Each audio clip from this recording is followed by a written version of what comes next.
Hey everyone, welcome back to the Gray Matters podcast. I'm your host, Josh Perry. And I'm your other host, Jackie Lauricella. Not other host, you're also a host. Okay, additional host.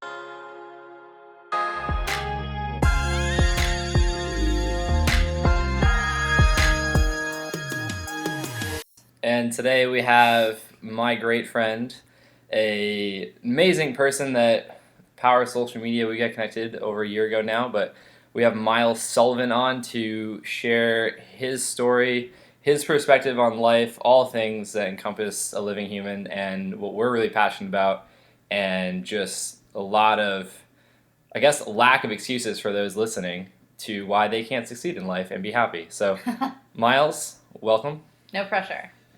Josh, Jackie, yeah, thanks. Hopefully I don't mess up. But in all seriousness, I just wanted to say how honored I am to be on this podcast. I've been on a couple other ones, but really it was because of you two that this whole journey started. And all my podcasts, I talk about it. And I say that, I reached out to Josh on social media, and then he reached out to me, and that's how all this started. And now I'm hopefully helping other people. So yeah, I'm super excited to talk about this. Yeah, no, for sure. You're definitely helping other people, and you're helping 100%. Helping us. I heard, what was the podcast that you were on that I listened to? It was so good. I don't think Ryan? it was. Maybe it was with Ryan. Oh no, it was the other Robert one. Sykes. Yeah, the Robert Sykes podcast. Yeah, Keto Savage. Yeah, that was so good, and I highly Thank recommend that to anyone who's listening. Keto Savage, the episode with Miles Sullivan. I had no idea. I knew your story. I learned a little bit too. I feel like every time I hear your story, I learn something else. Maybe you just share a different piece, or I just hear it differently. Yeah. You know what's crazy, and not to cut you both off, but I think I keep learning new stuff too. That I was like, wait, that did happen, and Awesome. It's almost like every time you tell something about your life, you kind of learn something new about yourself. It was I had the same instance. I was writing an article for ketogenic.com, and This is a game changer for our relationship. Yeah, I wrote this story about disordered eating, essentially, that I had struggled with, and anxiety and stuff like that.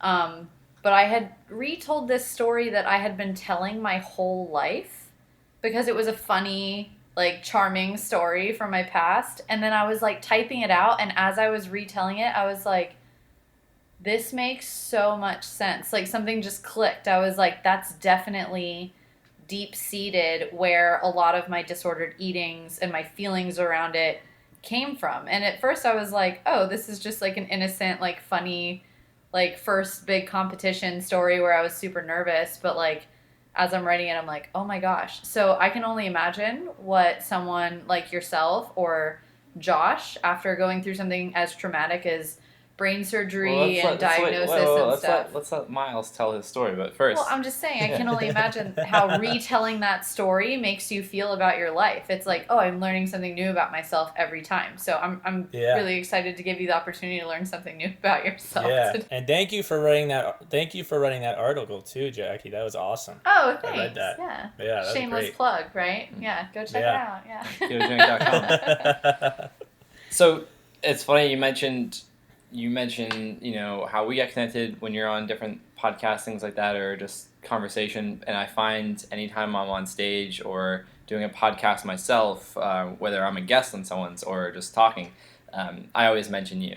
And it's just really interesting how these things come together. And so we've been talking about a podcast for a while. You've been a part of those conversations here and there, and then we have been talking about when we finally did one. So just want to be able to give people like yourself a platform to be able to share all the things we talked about, your story and your perspective. So to start, you want to fill us in of who Miles is, and just kind of how, I guess, anything you want to talk about as far as, how we got connected and where we are now and what you're doing today, thriving, helping other people, and then all the obstacles. Just start with who you are first. Who you are.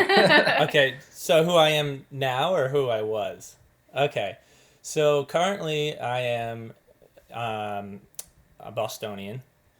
I live in Massachusetts. I am almost 24 years old. I work as a head of employee experience at a family company. We are in plastic manufacturing. It's very fulfilling. And I've been doing the ketogenic diet for now over a year for focal seizures. Um, I try and live every day to the fullest, and I think I do to the most part, living with fulfillment. So, in a very rough sense, that's who I am right now. I also have started a new account thanks to Josh and yourself, Jackie, called Keto Mammoth. And that's, I'm sure we'll dive into this. I have a tendency of jumping ahead and back, so bear with me here. But Keto Mammoth is really just sharing my story and how I keep my ketones high at a therapeutic level for drug-resistant epilepsy and a brain tumor. So that's essentially Miles's social media handle is at Keto Mammoth, and like And he's that's also how like he 7 foot shares tall. his story. Yeah, so it's very fitting. Like it makes a lot of sense. Yeah. I'll never forget. Like the first time that we met, we were in the Cape, visiting family for Thanksgiving, and you walked into the restaurant, and I had no idea that you were like 8.5 feet tall, and you like walked in, and I was like, "Oh, hey, Miles!" Like looking straight up at him, like so nice to meet you, like hug you, and like just get like a belly button to my forehead. Like it was ridiculous. Sorry about that. Yeah, I know. I'm sure. I bet that's better than like you having to like squat down to like hug people. I think that would be more weird. Yeah, I still haven't mastered the hug yet. Yeah. I don't know what's wrong with me. You got to find you like a super tall lady so you don't have to exactly.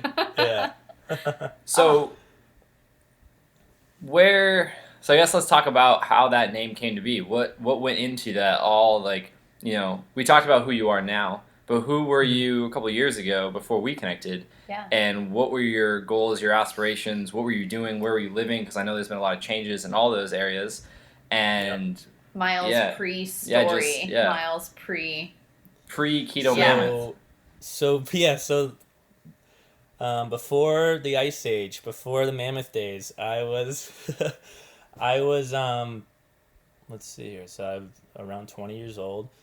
I was just a regular, well, I can't say regular kid. I was an oddball, definitely. I mean, I always was kind of the class clown, struggled with school, had ADD and everything, but that seemed a lot like the normal struggles that a lot of people I knew had. But my goals really, it's crazy to look back at what it was. I guess I wanted to be a teacher of some sort, but things got complicated. Yeah, I think I wanted to be a psychology teacher, but but well, hang on. I know I did, but what happened was, and I guess it's here I go again, jumping the gun on this, but okay.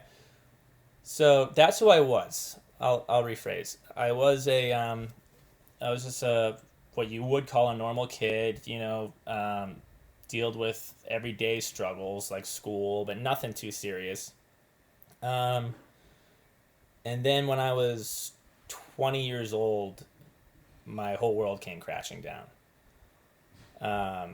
Do you want me to get into that right now? Yeah. So I guess just where. So I know you grew up in Massachusetts. But you weren't in Massachusetts when we connected, and it's only been recently you've been back to Massachusetts, and there was a couple of reasons why, and I'm not trying to give away your story. So, just where were you when, we got connected, and what were you experiencing that led you to what you're doing today and what we're both doing today, sometimes together and on our own? So, I was studying at the College of Charleston in South Carolina. My best friend Tanner from high school and growing up in elementary school went there, and I ended up transferring there from California, just trying to find my way in college. So, again, to make it an even longer story I started getting these feelings of vertigo. and I was again at the College of Charleston, South Carolina, and saw some doctors. They said, I think you have like an inner ear issue, so I went and got my ears checked, and then I went got to see an eye doctor, and they said we can give you like the lowest grade of glasses there are possible, but still nothing. So, and I've said this before, and I said to my father, I was always a hypochondriac, but I said to him, what if this is a brain tumor? And them being like, this is typical Miles overthinking everything, worst case scenario. There's no way. So I went and finally got an MRI at the Medical University of South Carolina, which was like 15 minutes away from Charleston. And got an MRI, went home. The doctor was super friendly. Went back to college kid stuff, went to bed, woke up to a missed voicemail it was like 6:30 a.m. in the morning. And you both know, like with MRIs, they usually take forever to get back to you. So I was like, oh man, something's wrong. So I called my mom, and again, I was a junior in college, actually sophomore in college. I called my mom and I said, Mom, I'm going to get some bad news. I just know it. I'll let you know what happens. So I walked back to the MRI. The doctor sat me down, and there was just something. His demeanor was way different. He even gave me a hug, and I was like, oh man. So I sat down, and he pulled up the MRI, and he said, you had an abnormal brain scan. Which, again, I know I've said this before, but I was like, abnormal. So that means like the machine broke or something. We need to do this again. And then he pointed at this white dot in the middle of my brain, and it was the size of a pea. But he said, "Do you see that right there?" And that's when the whole room started kind of fading out, and I just started saying, "Yeah." And he said, "That is he said, I'm not calling it a tumor because I don't know what it is, but that's something foreign and it's not supposed to be there." And it was just like, boom, everything in the room. I mean, I got that ringing sensation in my ear. I was just nodding my head, yes. Josh I'll describes fast forward his a little bit. as like an out of body experience. Like he like floated like above. Like, did you have an experience like that? It's exactly like that. The way I would describe it is, have either of you ever seen Saving Private Ryan? Yeah. The ringing, like in the opening brutal scene with like the ringing ear. Oh yeah, the explosion, the ringing. Yeah, and the where white, it's like slow motion. Yeah. It was a lot like that. Oof. It was utter shock. Yeah. I got up. I thought, if I ever heard something like that, I would start, crying or being like, why me? But I was just like, complete shock. I got up. I was like, thank you very much. He handed me a piece of paper and he said, go see this doctor. I looked down at the Post-it note and it said, Carolina Cancer Center. So then it was just like, wow. It's like another wave, like another. Yep. Yeah. Exactly. Yeah. So I walked outside and I called my oldest brother, Jake. I'm the youngest of three brothers and we're all very close. Oh. And I called Jake and I said, and at this point I couldn't tell, but my voice was shaking. And I said, Jake, I have a tumor in my head. And he was like, what? And I said, I'll do the radiation, I'll do the chemo, I'm just not ready to die yet. Yeah. And that's when I started tearing up and like I came back down to earth and I was like, I gotta go. And he said, you're not gonna die, we're gonna get you through this. My mom called, she said, whatever this is, we're gonna beat it. Fast forward, I flew up to Boston. And again, stop me if I'm taking too long because it's kind of a long story. No, you're doing great. But Okay. So I go up to the hospital in Boston. Team of neurologists come in. I'm tied up to a bed with like, yeah. There was probably, I don't know if there was a mass internship going on or something, but there was about 5 doctors in white lab coats surrounding me. So I was kind of like, whoa, how bad is this? Were you at Mass General? Brigham and Women's. Oh, okay. I was gonna say I think Mass General is a teaching hospital, so that makes sense. But you know, who knows? Yeah. So they pegged it right away. They were like, "This is we think this is a ganglioglioma," which at the time I had to. It was like studying for a spelling bee to learn how to say that ganglioglioma. Someone sick invented that name. But so, anyways, they said if it is that, we wouldn't be able to tell unless we did a biopsy. But if it is a ganglioglioma, they are one of the rarest brain tumors, but you're lucky because they're also usually always benign. Right. So it was in that same hospital bed I was laying there where he said, also, we think that these feelings of vertigo that you're having are seizures. And that's, I was like, what? I didn't understand at the time that there were different types of seizures. I thought there was only convulsant seizures. Yeah. So I learned a whole bunch of things in one day about what was going on in my brain. Yeah. And you said your seizure types were focal, right?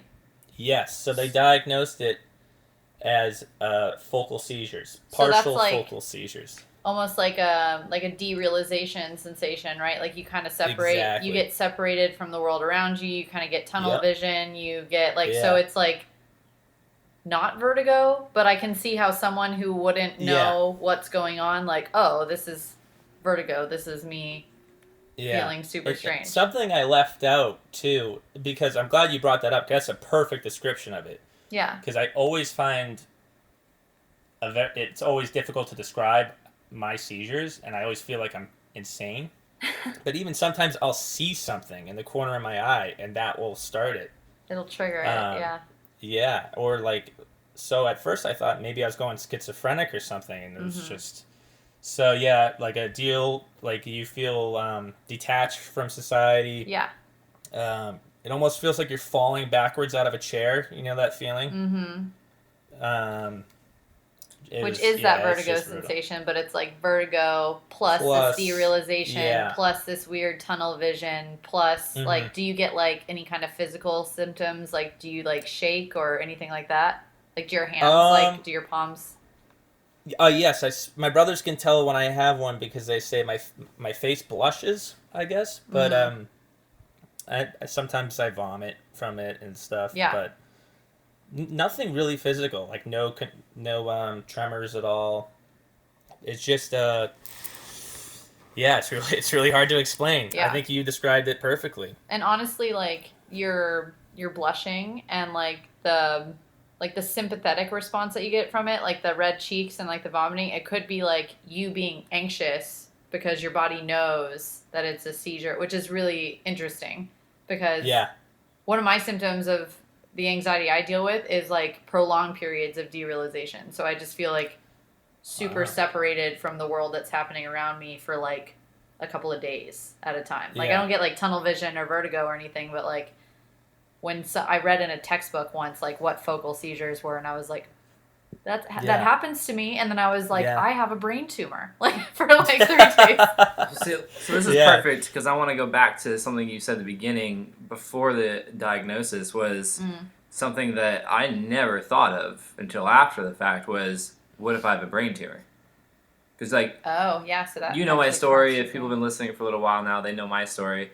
But I was never like, what if it's this? That never even crossed my mind. I don't even know if how many times in my life I'd ever considered the word or the phrase brain tumor. Or actually, it's one word. Yeah, brain tumor.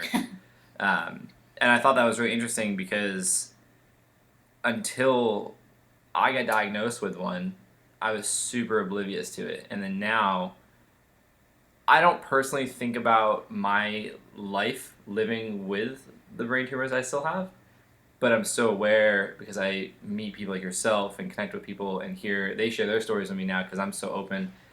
But it's just really interesting because I never thought that. I mean, like I said, you guys know my story. I was on the way to get this MRI after a concussion from BMX. Just thought you had migraines. And that was a year and a half up to that point, suffering from migraines, vomiting, vision problems.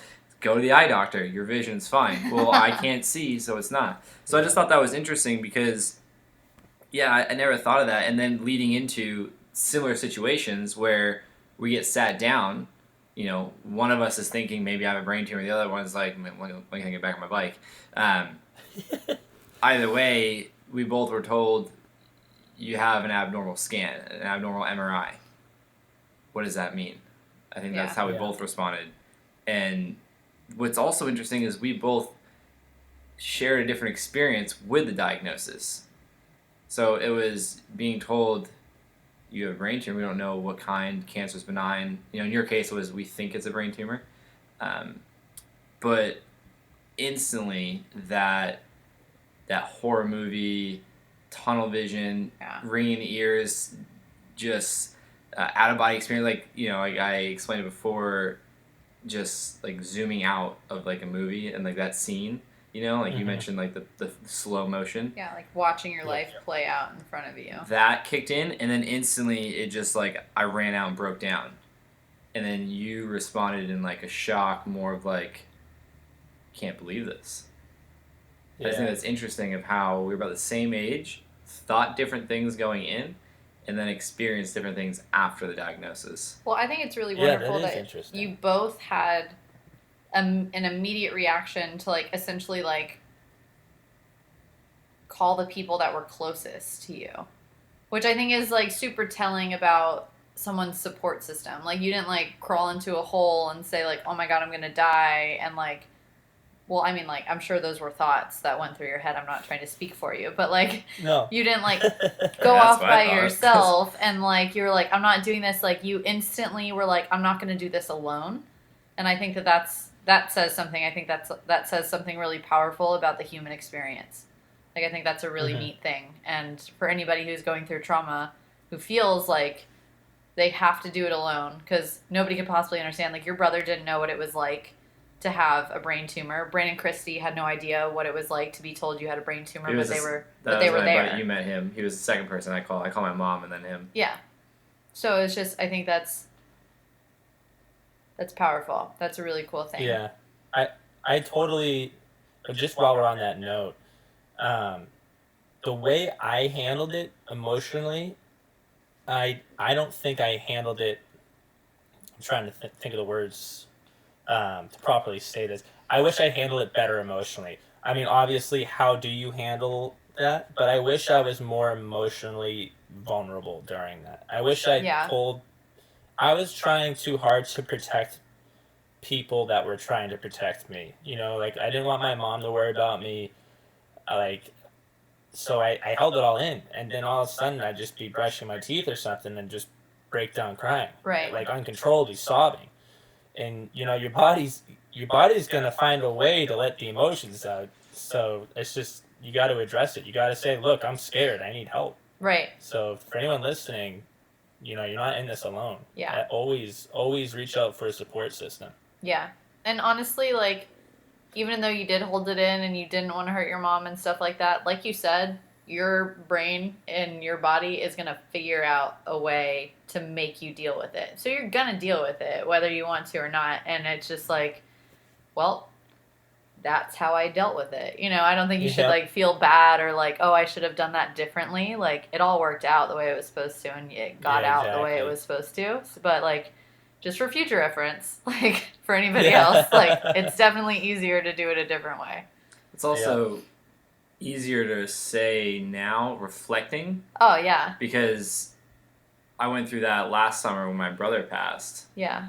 And it was just random times where it just would hit after weeks or months of me trying to hold it in and being conscious of the fact that I was doing so for my mom. But on the topic of being in these states and feeling alone, I actually just did a post yesterday about not feeling alone. And it's interesting because so often do we think we're alone with our individualized one-off experience that no one else ever experiences, that emotion, which is completely false. But to think how alone we may feel, yet also to think about how undesirable that is and why we feel so bad about feeling alone, it just goes to show the human experience of wanting connection and always going that way, whether we feel like we have some or not. We're always seeking that. Whether we act upon it, that's one thing or not. But I mean, even look at the situation that the three of us are in right now. It was technically like trauma that brought the three of us together. Whether it was, it wasn't immediate, but was it like, trauma, or eventually. was it a win that brought us together? I mean, trauma doesn't. If Miles and I handled the trauma that we went through differently, we may have not connected, but because don't air quote trauma. It was definitely trauma, but trauma doesn't have to be like a horrible thing. Like, no, I'm just saying, like oh, trauma. Like what you guys went through was some shit. Instead of looking at it as like, a traumatic experience, because in my mind that's like a negative perspective. Not that it's wrong. It's just that's a more low energy perspective, but it's dismissing the hard work of us overcoming that trauma.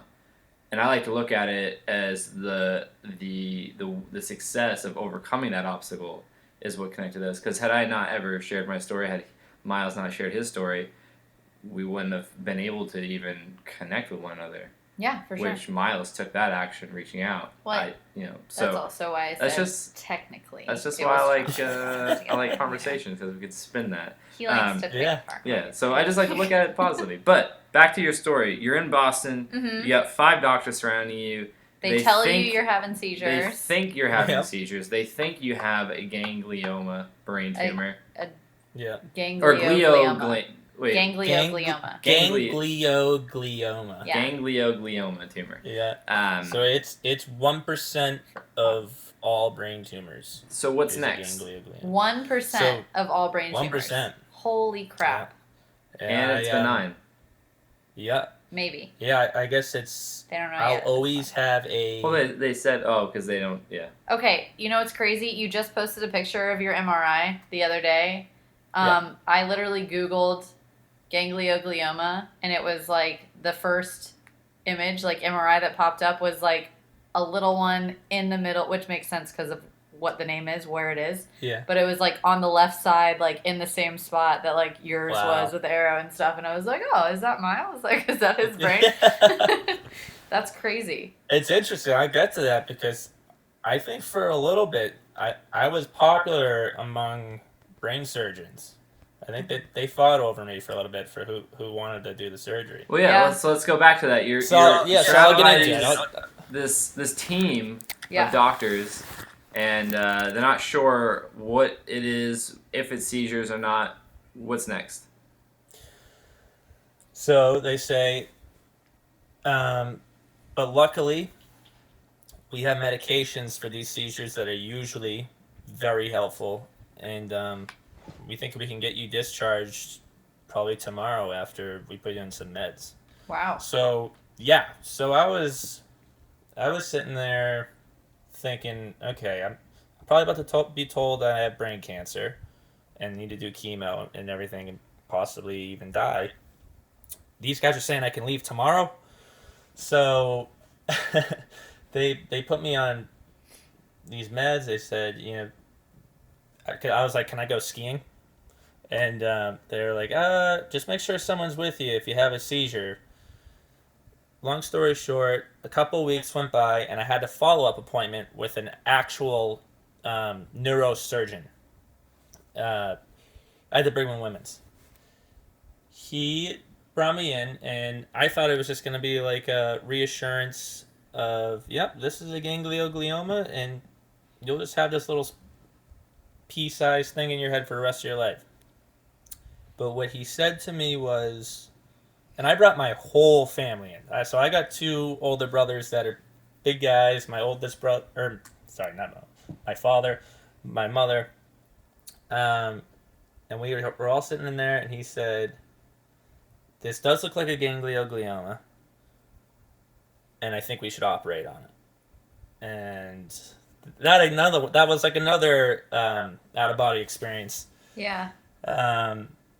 He said, I have seen these turn into something where I wish I operated on them before it was too late. Meaning, unfortunately, I think the people died. So right then and there, I was like, okay, let's do this. I think so. That was so July 26th of that year was my first tumor resection. It was a 11-hour brain surgery. Damn. Wow. Actually, I guess you said there's no video here, so we'll insert photo of scar here. Insert photo of scar in your minds on the right side of my head. So it was an 11-hour surgery, and again, I was out the next day. They discharged me the next day after brain surgery. Holy shit. Yeah, so everything was pretty. I wasn't in any pain. I could walk fine. For seizures were gone, and they're just like, yeah, take some of this aspirin and be on your way. We'll have a follow-up. I'm gonna fast forward because nothing really that impactful happened, but gradually I got my seizures back. Yeah. And then I had they were worse. So 2 years afterwards, actually now it's 2 Marches ago. April 30th, actually. Sorry. I saw a epilepsy surgeon, which I didn't know they had. Huh. And he said that the tumor damaged the brain tissue around it, and that's causing more seizures in my temporal lobe, and that we should operate on it because these can and probably will progress into convulsant epileptic seizures. So a second surgery. A second brain surgery. He was, yep. And what did he want to do for this brain surgery? For this brain... Sorry, I didn't mean to cut you off. No, you're fine. For this brain surgery, and just to throw on a little edit to that, as he's telling me this, my, not oncologist, but my epilepsy specialist walked in the room and said, oh, by the way, we think there's still a little bit of tumor in there.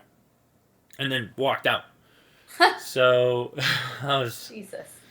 They're very considerate surgeons. Yeah, right? Those robot brains. Yeah. So anyways, back to the question, which was, what did they do for this surgery? Yeah. So they didn't touch the brain tumor. They wanted to cut this area about a golf ball size in my right temporal lobe. It's called a partial temporal lobectomy. Because he told me to think of a tumor as like a bulb of a plant, and there's roots that grow off of it almost and damage brain tissue around it. Yeah. So they wanted to cut out that dead tissue in hopes that he was a very ambitious and I would go ahead and say ignorant doctor. Mm. I think he meant well. I think he's very successful. Maybe I was the first one that he had problems with, but he said I think it was over an 80% chance of success. Anyways, I'm getting ahead of myself again. Yeah. Had the surgery. This one was a lot more painful. I woke up with double vision, black eye, and just a lot of pain. Most pain I've ever been in. In your head? Yeah, what does that feel like? After, was it like a migraine? What was hurting? So, my right fit. So they had to insert a titanium plate in my right side of my face and head. So that hurt a lot. I had a black eye, and then the scar alone felt like this. Like, Josh, when you had your surgery, was there like a burning sensation on your scar? So long story short, no, there was no discomfort even, but I don't know if I just missed any of that because how much pain I was in before. Right. Mm-hmm. Yeah. And you know this, you've seen the size of the one that I had, the pressure that just I ignored for about a year, I just became tolerant of it, I guess. Your brain starts to ignore pain after a certain period of time when it's chronic. So after it was taken out, which was like a weird looking sweet potato sized tumor, after that was taken out, even after the drugs from surgery wore off, I felt amazing. Just freaked out about hitting my head while it was healing. Maybe don't go upside down on a little kid's bike. Yeah. When it's healing. But no, I didn't feel any of that. Yeah. So the first one was like your experience, which is crazy to think. Like yeah, because it's brain surgery. But this second one, I mean, I was in. It was. We had a lot of different things going on this time, though. Yeah. Oh yeah, double vision. Well, I just mean the surgery in general, and like the plate and stuff too. Oh yeah, that's just a nice way. They weren't just saying, in there like, pushing lobotomy. things around. Yeah, they were like in there cutting things out and adding things. They were scooping stuff. Yeah. Yeah. So I'd say they took out somewhere in between a golf ball and a tennis ball. Oh, more towards the golf ball. But anyways, as I was laying recovering, it felt like I was free falling, which was a symptom of my previous seizures. So I was laying there, still hooked up to everything. And I said kind of in a raspy voice to my mom, "Mom, I think I just had a seizure." And God bless my mom. I mean, she was just laying there throughout the whole thing. She slept in a cottage next to me in a chair next to me during my brain surgeries. But she asked the doctor, and they said, "No, that's normal. It's called a rebound seizure. It's just your brain trying to heal itself. So give it a few weeks." Fast forward through that, the seizures got way worse. I went back to school at in College of Charleston, and then was having 5 to 7 a day. And these seizures I was borderline, I guess disabled is the word I'm looking for. I had to drop out of school. I just couldn't do my day-to-day tasks. I mean, reading, I would be in the library and it felt like an earthquake was happening. I'd have to sprint home, throw up in the toilet. So then I finally, my brother Max and my mom were doing some research. And my mom had followed this guy on Instagram for a long time. Even like before my surgery, she was like, "Miles, this is going to be you. This guy has 4 brain tumors and he's killing it." Like before I had my second brain surgery, and this guy's up there doing flips on bikes and stuff. I was like, how does he have 4 brain tumors? They're little. So, yeah, hang on. Now. Yeah. So, it was Josh Berry. Heyo. I reached out to him on Instagram, and my brother was like, I heard good things about this ketogenic diet for epilepsy. And I had no reason not to. I mean, why not, So I click on Josh's page and he has like 60,000 followers at the time. And I was like, there is no way this guy's going to respond to me. That day, Josh responded. I shot him a message telling him everything about me. He responded that day saying, "Yeah, man, I'm not a doctor, but I believe the words he said were, I'm not a doctor, but let's do this. I'm going to do everything I can to help you." And then he said, "Have you heard of the ketogenic diet?" Boom.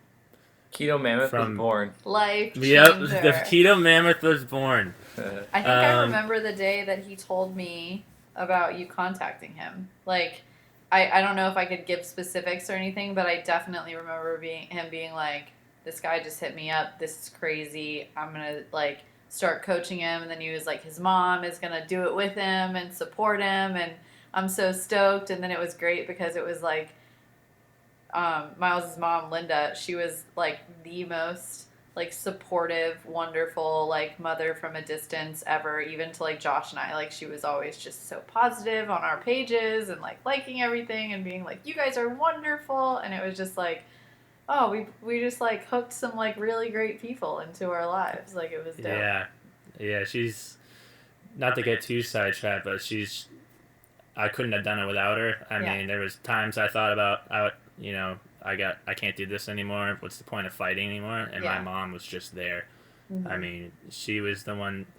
She would say, "Bud, toughen up. Let's do this." Yeah. And she was just undying love. But that's amazing. Anyways, yeah. So Keto Mammoth was born. Because at this time too, you were also there was consideration of a third brain surgery, wasn't there? Yeah. So what the doctor said, the one that performed the second brain surgery, when I said, hey, by the way, I'm definitely still having the seizures that you said that I wasn't going to have, in a very arrogant tone to me, he said, oh, shoot, well, I guess I should have cut more out. And I was just like, he's like, there is an option that we can go back.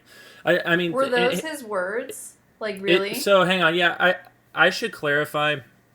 It wasn't like, oh shoot, like tough luck. He was honestly disappointed. I mean, even say, so, like, oh, I should have cut more of your brain out. I just don't understand why that's a medical. And the doctor that diagnosed me was sincere when he was like, you'll probably never ride your bike again or do daily things without it being difficult.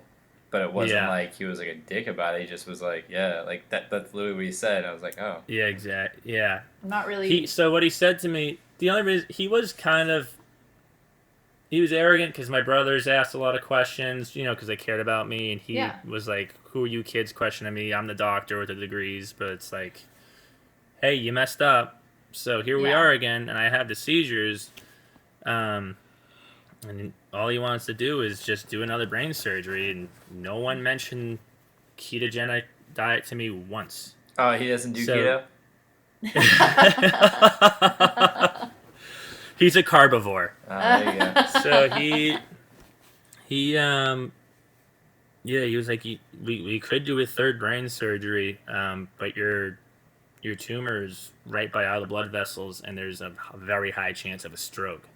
So, I walked out of there, I was like, this is helpless, But that was before I reached out to you. Mm.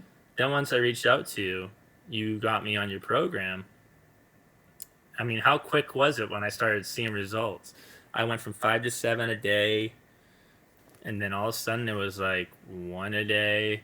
Yeah, I feel like after like 2, 3, maybe 3 or 4 weeks, it started like lessening per day and duration. And then after a couple months, there was days where you didn't have them. Yep. And I remember I texted you I was taking off on an airplane, and I was like, I haven't had a seizure today. And I had seizures every day of my life for 2.5 years. And so I was like, I got to reach out to Josh. And then the more and more you taught me, by the way, I got to give Jackie a shout out too, because when I joined this program, I was doing the nutrition stuff, and then Jackie kicked my butt with the workout routine.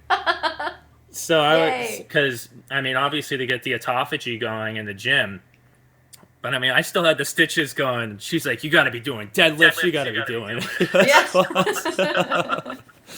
So thank you for that. I needed that. But so as of today, I am now 4 months seizure free. Oh, that's amazing! So awesome. 4 months. And what's really amazing about that is, I'm drawing a blank on his name. I just spoke to him. I think I told you about him the other day. But Austin? Yeah. Right? Yeah. He was talking about how he was discouraged about having a seizure after a year or two, and then learned of your story, being grateful for months without a seizure, and then how that just changed his world. Yeah. And that's when I hit you up and I was like, this is how change occurs in other people's lives, by us being us and sharing our journey. Yeah. Because just being vocal about it. This is why we're doing this podcast. Like, you sharing your journey is cool, it's amazing, but you sharing your perspective and just how you, like, I guess perspective, how you view the situation, how you want to move forward, those choices, I think is even more powerful. Because a lot of people have similar stories to you and I, but we're the rare ones that decide to not let it paralyze us and let it empower us. Our weaknesses become our strengths. And it's like the cliche example, it seems to be going around a lot right now, but people keep referencing 8 Mile in that last scene when Eminem just drops all of his weaknesses and that becomes his strength. And so I think it's just really interesting and really amazing that you and I can just share just how we naturally are, and then how we naturally gravitate towards empowering ourselves more, educating more, and helping people. And it's just really awesome. So congrats on 4 months, but then also by sharing that and helping someone who maybe was a little hard on themselves be a little bit more appreciative of the hard work they've been putting in. Yeah, and can I just, because at the beginning you said, and something I've heard from you a lot, which I've embodied, I hope, no excuses. So, and I think you can build that mentality into your perspective if you run out of excuses, but you also have gratitude. I think that's the key. I mean, like he was disappointed with himself after having a seizure after a year, and I mean, it's frustrating. I couldn't imagine. Yeah, but what he's doing now, and I'm super proud of him. He's doing an awesome job. Is he's looking? He said, "Wait, I just went a year without a seizure." Yeah. So you can take something shitty that was thrown at you, and say, "You know what? F that. No, I had a great year. It stinks that happened, but let's keep pushing forward." So I think it's really awesome, and I'm honored that people are listening to my story. And I know I'm cracking a lot of jokes and stuff on this, but it is a very serious thing, and life's not easy. No one hits harder than life. Yeah, it's all about getting back up, and not just getting back up, but hitting back. So I think that's everything. Yeah, it's all about our choices moving forward. That's why I love Dr. Joe Dispenza's work. Like, our reality is based on our personality. Like, our personal reality is based on how we see the world, how we think, what we believe, what we do, and therefore what we feel. And that all just is a cycle. And that's something I've been learning more about and trying to share more about. And that's what I see you doing as well. And so it's really cool, you being much younger than I am, and I don't consider myself old, but back when I was your age, man, I wish, no, I don't wish, because I am where I am, but had I had the tools that you're learning now back then, man, could have gotten a lot more done.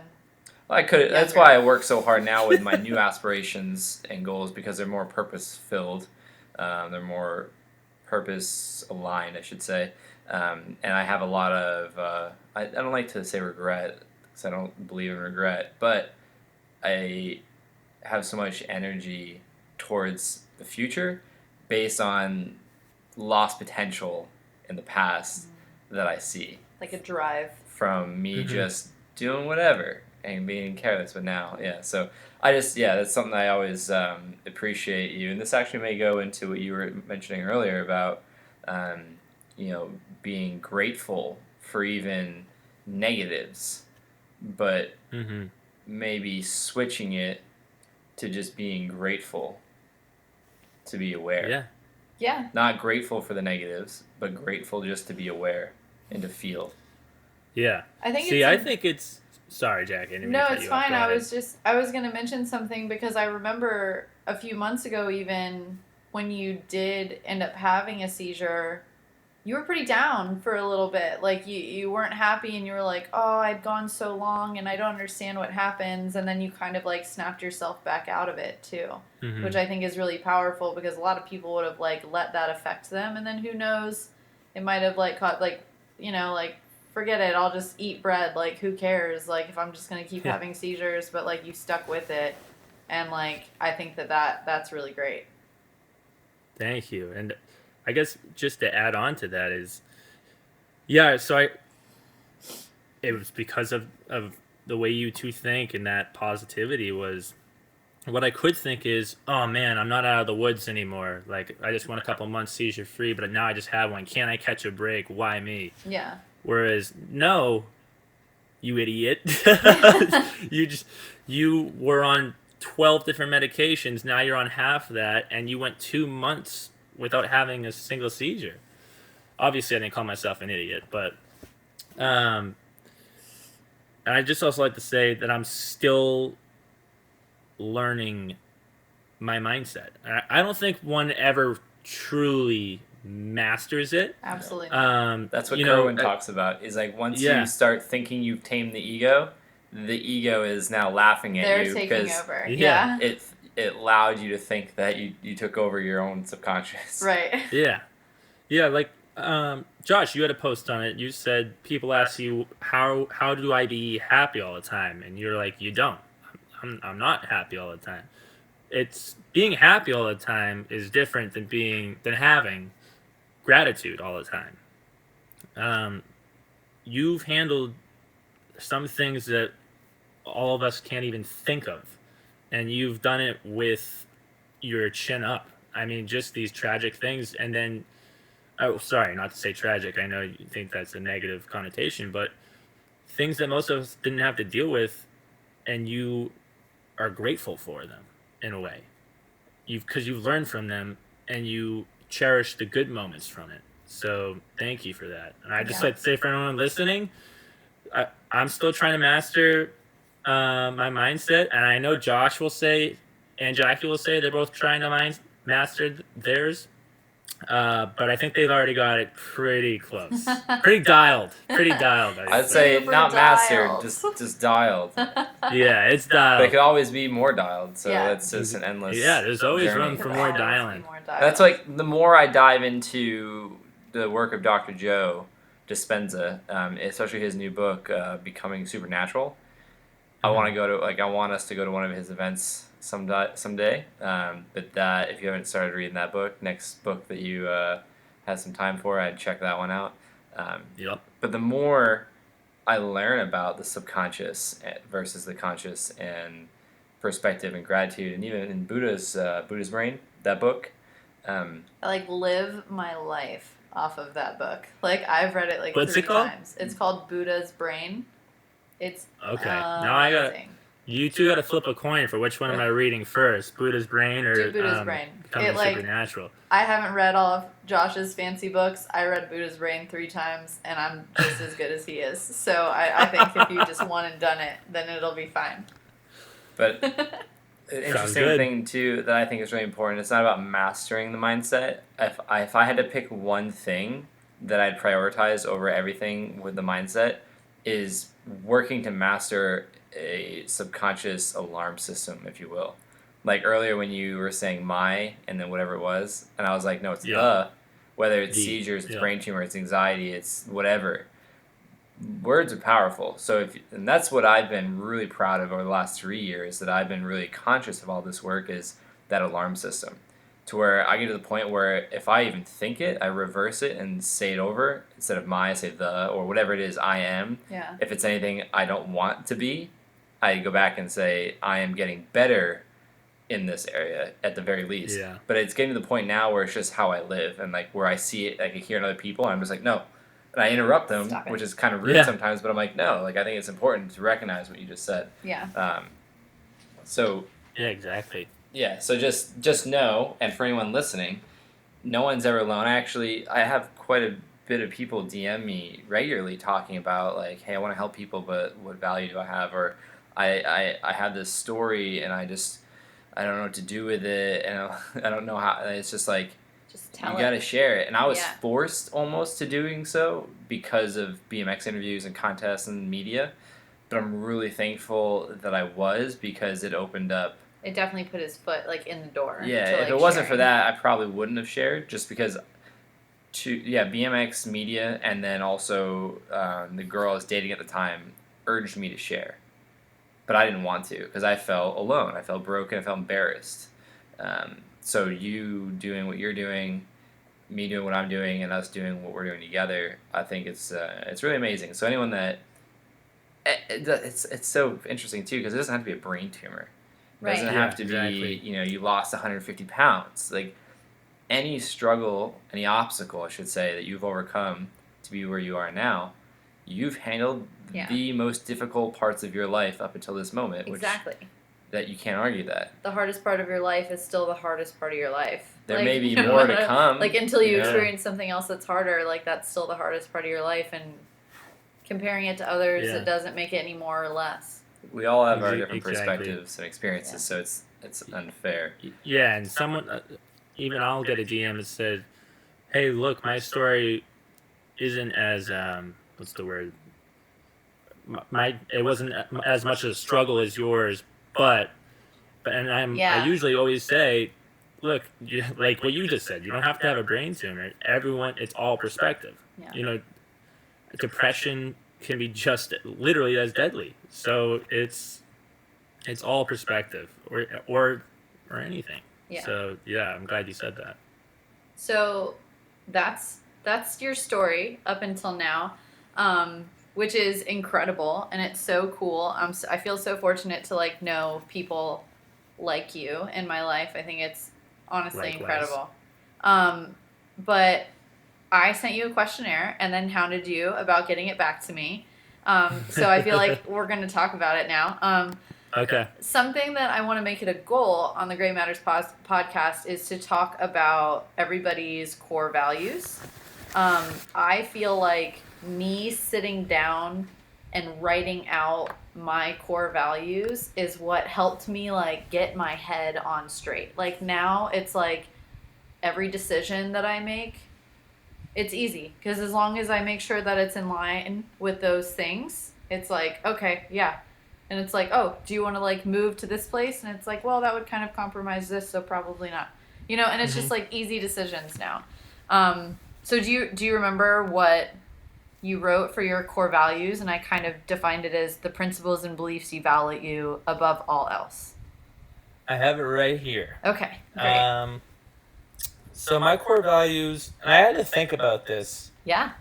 It's not an easy question. Like, I'll give you that. Yeah. And I feel like I have a lot, but I wrote down 3 ones that really stuck out to me. Right. Optimism, Mm-hmm. empathy, and relentlessness. Yeah. What a combo, man. Because to be You think so? relentlessly optimistic, that's hard. Yeah. Yeah. But, so, optimism, what does that look like to you? Because I feel like people hear, like, oh, if you're an optimist, you're almost, like, gullible. Like, you're just, Naive. yeah, like, you're naive. You're not, like, looking at the world in a realistic way. Like, so Yeah. what does optimistic mean to you? So to me, and I don't necessarily, I'm not saying this is the right way, but it's been working for me. Optimism is the ability to, let's see here, take something that others would see as tragic and turn it into something, turn it into fuel. Or just looking at everything, and I can't say in an optimistic way. Optimism is just, it's not about being happy all the time. It's about realizing that shit could always be worse. So be grateful. Right, Great Josh? definition. Excellent I like it. definition. Yeah. Copyrighted from Josh Perry. Love that. No, I taught him that. You don't even know. Nice Yeah.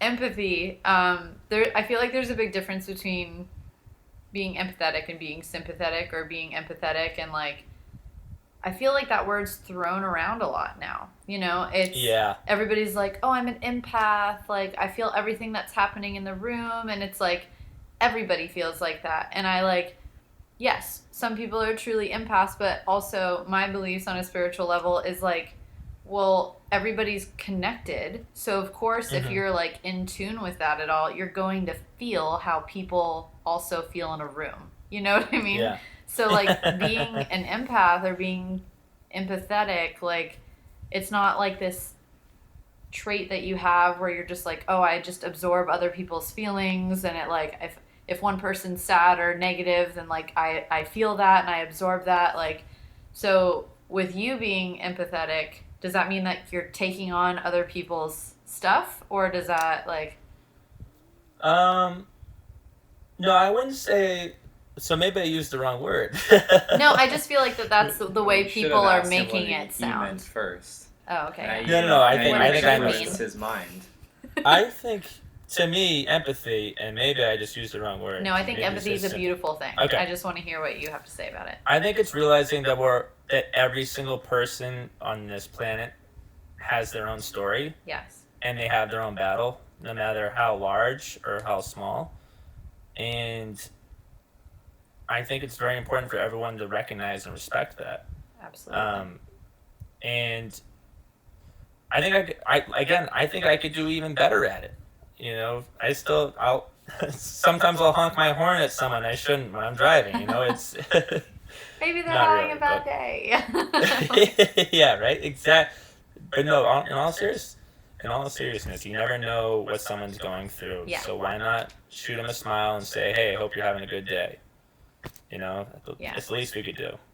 So, the definition goes Oh God, he the got abil- his phone pulled out. Yeah, here we go. the ability to understand and share the feelings of another, which I agree with.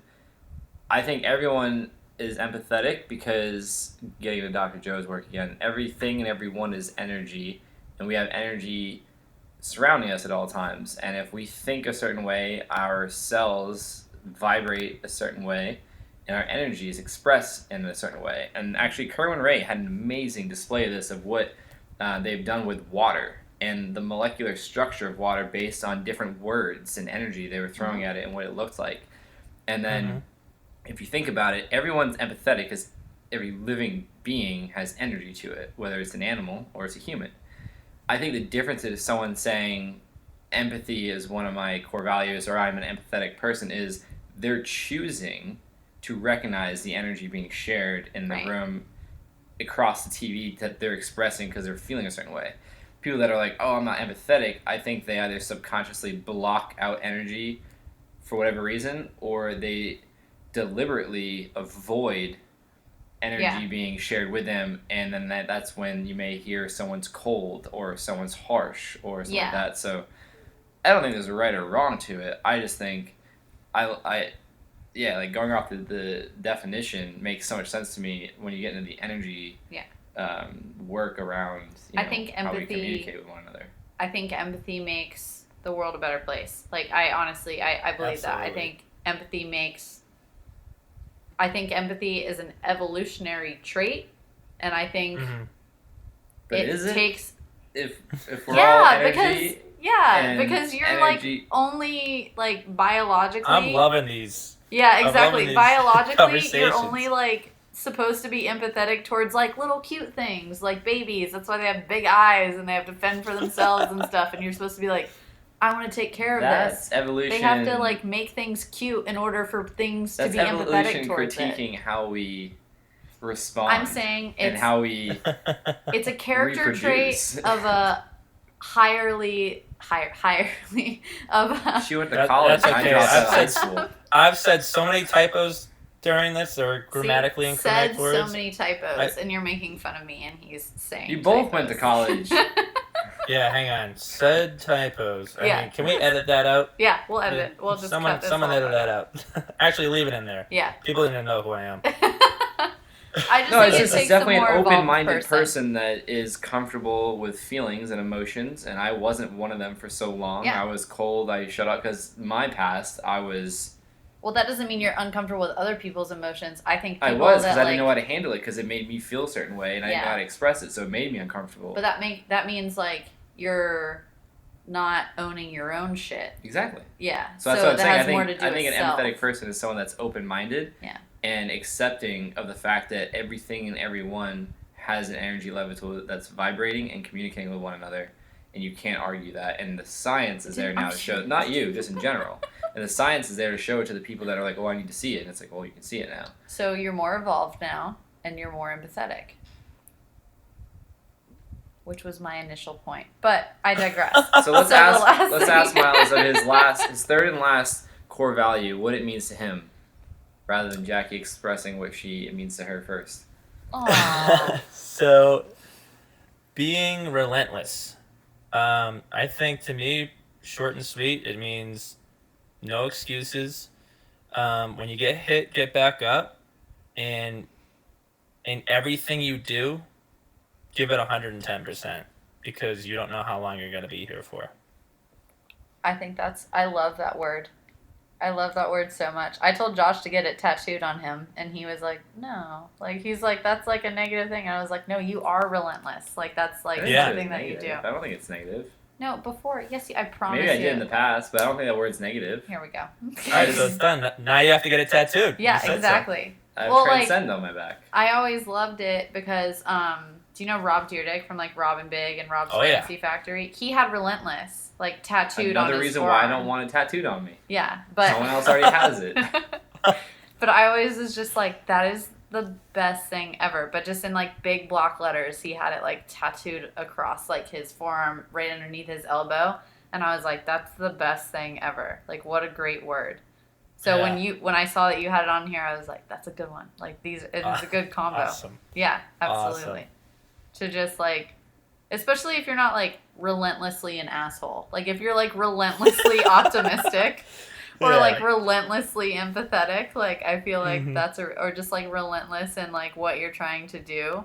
I think that's an awesome thing. I don't think there's anything negative about that whatsoever. This podcast could have taken a turn for the worse if I said relentlessly an asshole. Right, yeah. One of my core values in life is to relentlessly... I mean, I think that's one of my core values. Just to, like, be a dick to as many people as you can, you know? Like, something I'm passionate about. We're all joking, everyone. Yeah. It's like...